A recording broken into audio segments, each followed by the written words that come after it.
feel like sometimes when a man feels like he's losing control and he can't manipulate and he can't dictate and he can't tell you what to do with your finances and he can't, control, where you go and who you're with. And, I think that gets to a man's ego. So then he turns to bashing and he turns to intimidation and he turns to, try to make you look bad. You know what I'm saying? To boost his own ego. Y'all know that Ashanti has been pretty open about how Irv Gotti, who she straight up called a narcissist, treated her in the past. Yes, Ashanti posted a tribute after Irv recently passed on, but did she ever forgive him for that smear campaign he went on to trash her name? Or the many times Irv took away records from her to give to other artists? Or how he literally tried to sabotage her? Honey, that is what we are going to try and figure out. Of course, you all know by now that Irv passed on after being hospitalized, and the general assumption was that he died due to complications from his diabetes. Irv was actually pretty open with his struggles with diabetes, saying he wasn't consistent with taking his insulin and noting that his doctors had encouraged him to change his diet, which he was struggling to do. Well, Irv also said that his levels had shot up and at some points his... All right. My diabetes, my number's been high, so they just wanted me to... He's like, Dad, you can't do drink champs. What it does is it starts deteriorating your body. All right. So. And you good? Like, you got it under control? No. Oh, wow. When my number gets too high, shot. All right. I told you, if you eat something and it tastes good, it's better. Even too much fruit is sugar, depending on the level of diabetes. His diabetes became uncontrollable.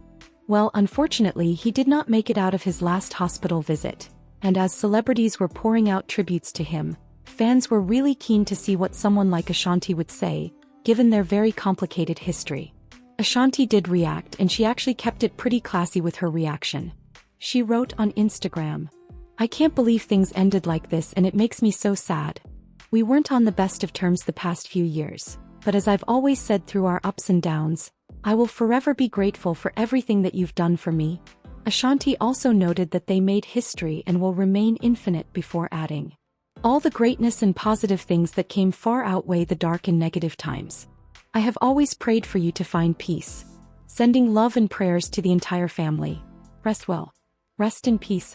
For someone who had been through the most with Irv, people were like, okay, we respect the reaction. I mean, she could have chosen to be petty about the whole situation like some people, but Ashanti simply acknowledged that she made history with Irv and wished the family well. Now, for those who are wondering how bad this relationship actually was, here is a bit of background on how they started working together. Irv launched his label in 1998 as an imprint of Def Jam following his success in helping bring DMX to the vaunted hip-hop label. Ja Rule became the flagship artist for his label, and the label's first release was his 1999 debut album Veni Veti Vecchi. In addition to Ja Rule, Irv Gotti also discovered Ashanti when she was a teenager. Ashanti went on to achieve fame with memorable hooks on rap hits and her own solo R&B success. Her three biggest hits all came in 2002. Ja Rule's Always on Time featuring Ashanti topped the Billboard Hot 100 chart for 2 weeks. Fat Joe's What's Love, featuring Ashanti, peaked at number 2. Her Own Foolish spent 10 weeks at number 1 on the Hot 100.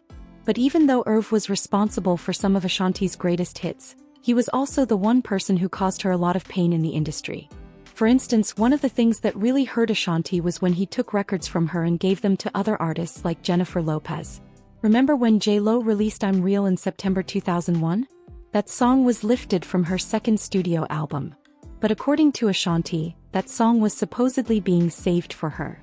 It's not clear why Irv Gotti handed the track over to J.Lo, but the track was even already recorded and mixed with Ashanti. I demoed the record for her. That was way back. That was before I was signed to Mercy, and they kept my hook.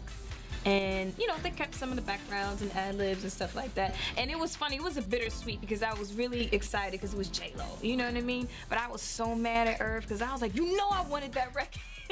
I've always, ever since I saw Friday, you know what I mean? Mary Jane. I was like, you give me that. I want that record. I was so mad, but I was happy at the same time. Ashanti's vocals, which is why you still hear Ashanti's background vocals in J.Lo's version. Well, for her part, Ashanti opened up about that incident, saying that as much as she was glad that J-Lo was handed her song, she was still mad at Irv because he knew how much she loved the song but still gave it away. You know, Fat Joe also once spilled on a live stream that Irv almost took away What's Love from Ashanti to give it to J-Lo. He told Ashanti during the live. Irv and Ja had called me and they woke me up like 3 o'clock in the morning. They said, "Yo, come down. We made a song for you." I go to the studio. But you sounded so, that's a fact. Yo, I never knew that. Oh no, that's a fact. The dogs ain't going. Yo, they wildin'. Bougie. Get over here. Oh my God. Sorry. They wildin'. I have 8 puppies in here. 8? 8.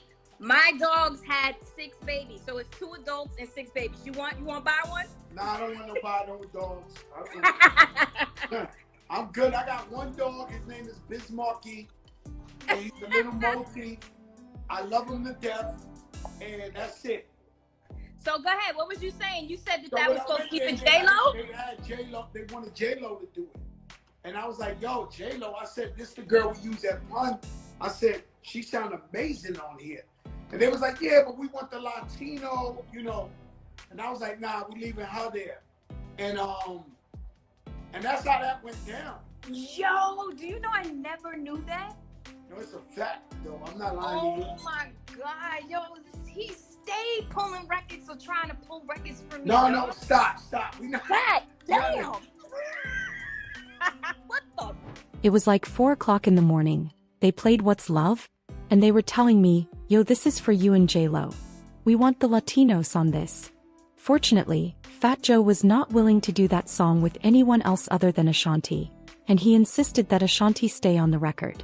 But Ashanti never knew that Irv planned on taking that record away from her until Fat Joe told her about it. Child, can you just imagine how many more records Irv probably took from Ashanti? I mean, it must have been really frustrating for her. And while she said she never really understood why Irv always did that to her to a lot of people over the years, it became very clear that Irv treated Ashanti like that because he wanted to be with her, and probably marry her, but Ashanti never wanted anything serious with him. Well, for years fans also speculated about the nature of Irv Gotti and Ashanti's relationship. Word on the street was that Irv and Ashanti carried on a relationship while he was still married. Then, for those who recall, in 2022, Irv infamously claimed he indeed had an alleged romantic and intimate relationship with Ashanti during an appearance on the Drink Champs podcast. Irv actually went into detail about his soured relationship with Ashanti, revealing that they didn't see eye to eye anymore. Their rift also included a dispute over Ashanti's masters and her relationship with Nelly.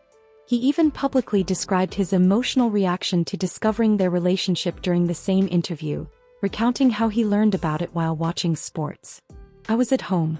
NBA package. I like watching sports. Oh my, what's this commotion going on in the stadium? We just found out what the commotion is. Nelly has walked in with Ashanti." As if that wasn't enough, Irv later doubled down on his comments about having a relationship with Ashanti and claimed they even hooked up before Ashanti recorded her 2002 hit Happy. And he said the same thing an insane amount of times. Like he was approached at the VMA's red carpet and was given a chance to reassess his comments given the backlash he received. But instead he doubled down on what he called his truth. "It's my life. They paid me a bunch of money to talk about my life and I caught all this flack because of it. It's my life. I'm not a lying type person. I wish Ashanti all." Everyone's like, why he keep talking about Ashanti? So let the people know why you keep talking about Ashanti. Because that's why. You asking me. That's a fair... Did I bring Ashanti up? Or did No. you just ask me? Why you keep talking about Ashanti? So you did it. I did it right now, but in the Okay. song. So here's what I'm going to say. I wish Ashanti nothing but the best. I have nothing, I'm not hooked on the charm. I can't get over her. That's none of that. You're just telling your story. I got paid to do a documentary on my life and on my... If I didn't talk about Ashanti, you'd have been like, what type of bullshit is this that he didn't speak about? She's too important to murder Rank and his life. They tried to Me Too me. They didn't try to Me Too you. I read the comments. What the comments? You know what the they says. Stop it, Shade Room. Stop it, Shade Room. Y'all the shadiest motherfuckers. All the best. If you're watching, Ashanti, I wish you all the best. But I just told my truth. It was funny for me to see the backlash I received. They were trying to get the hashtag #MeToo movement and I was like, yo, I said I loved her. We were together for 3 years. I wish her all the best. Honestly, people were just like, Gotti, why are you still pressed on Ashanti? We don't care about the first time you kissed her. It was 20 years ago. It's a lot. It's a lot to consume, you know? For the record, I love Murder Inc., you know? All the guys, you know, Ja, Crispy, all, you know, I'm cool with everyone. There's all love, you know? It's very unfortunate how Irv decided to handle his documentary, you know? It's a little sad, you know, to see a grown man conduct himself in that manner, you know? I feel like the murder legacy is so much bigger, and we accomplished so much and made like amazing history. And I feel like the way that he handled it tarnished and it cheapened the brand, you know what I mean? And I feel like we all worked so hard, and for you to be that selfish to just throw mud on the name because, you know. And 2 hit happy. And he said the same thing an insane amount of times. Like he was approached at the VMA's red carpet and was given a chance to reassess his comments given the backlash he received. But instead he doubled down on what he called his truth. It's my life. They paid me a bunch of money to talk about my life and I caught all this flack because of it. It's my life. I'm not a lying type person. I wish Ashanti all the best. If you're watching, Ashanti, I wish you all the best. But I just told my truth. It was funny for me to see the backlash I received. They were trying to get the hashtag #MeToo movement and I was like, yo, I said I loved her. We were together for 3 years. I wish her all the best. Honestly, people were just like, Gotti, why are you still pressed on Ashanti? We don't care about the first time you kissed her. It was 20 years ago. Leave that woman alone. She's over it. Why aren't you? But you know what? He actually said the same thing again in a couple of more interviews with different outlets. But when Ashanti was asked to comment on what Irv had been saying all over, she fired back, saying that it was never that serious for her and accused Gotti of being— Fat Joe was my brother. Right. I do not feel Fat Joe is my brother anymore. Yeah, and I'm like, I guess it's a cancer trait. Some people will call it a— It's a sign you're talking about cancer? Okay. Because once you show me who you are, Right. or you speak negatively about me, Right. it's over. But his defense, right? His defense and Ja's defense is they do shows with Ashanti and oh, that's little sis or whatever. Well, Rule will never come out and say Gotti's a sucker. Right. Right. Like, Fat Joe, you call. Yo, we should talk about the great. Hold on. Let me get this thing. Listen, Fat Joe said, "Oh, Gotti's a sucker." I didn't think he's calling you a sucker. I thought he what you mean? The situation. being salty. He no longer had control over her career. While appearing on the IRL podcast, Ashanti set the record straight regarding the claims and said that they dealt with each other. But Irv was never her boyfriend.